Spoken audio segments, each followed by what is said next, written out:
The Klingons. First appearing in the 1967 original series Star Trek episode Errand of Mercy, they received a revamped modern look in 1979's Star Trek, the motion picture. The on-again, off-again frenemies of the Federation, the Klingons really got their stride, at least in my opinion, in Star Trek VI, The Undiscovered Country.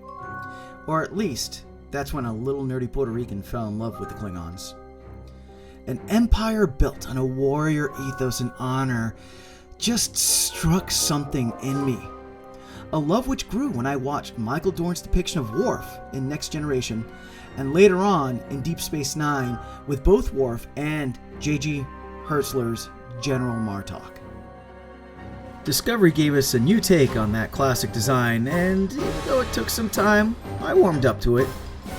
And I cannot wait to see Klingons in Strange New Worlds.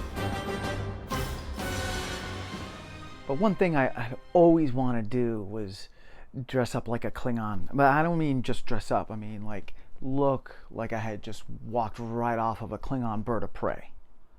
Now growing up, cosplay isn't what it's like today. So to even think about trying to dress up like a Klingon to that capacity, it was as distant as a dream as it was to even be cast for Star Trek. That's why recently, when I had the opportunity to go to my first Star Trek convention, Trek Long Island, it was pretty much a no-brainer as to what I was going to dress up as. So this is a look into that process, how I made my costume, how I did my prosthetic, and how I became of House Gold.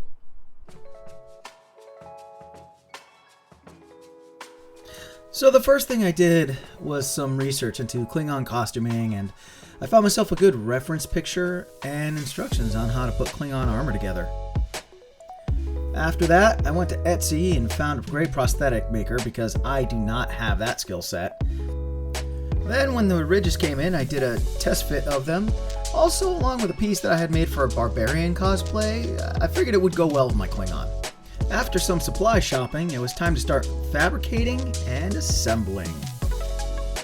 First step was to measure out strips for the chest and the torso portion of the Klingon armor. Then it was time to start cutting strips. And more strips. So many strips. After all the strips were done, it was time to sew it all together. And I tried, but truth be told, I'm not a good seamstress. So I entrusted my partner and my mother to do the sewing.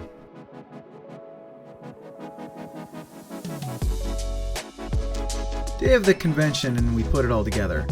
I'm using Pros-aide Spirit Gum to get my prosthetic to stay on my forehead. And then to hide the ridges, I used a liquid latex, in this case it was Mehron liquid latex, and I covered the ridges and waited for the application to dry and put another layer and waited for that to dry and put another layer. And using this technique, you get a nice coverage and you really hide those unsightly seams. Next, makeup. The palette I'm using is Mehron face makeup, and I use that as the foundation. You want to make sure that you get this foundation on both your skin and the prosthetic, so that way it looks all nice and blended and like one uniform piece. Now, I'm not a makeup artist. I am a miniature painter, and a bad miniature painter at that. But one basic technique you know from miniature painting is that the low points get dark and the high points get light. This is the basic theory I followed to finish my makeup job up. Then it was time for the hair. And thankfully I have really long hair, and the era of Klingon I was going for, my hair was perfect for. In the future, maybe I'll wear a wig just to hide the edges of the mask better, but I really did using pomade and just really teasing my hair up. I was really able to tease my hair up, and it hid the prosthetic really well. So then finally, it all just came together.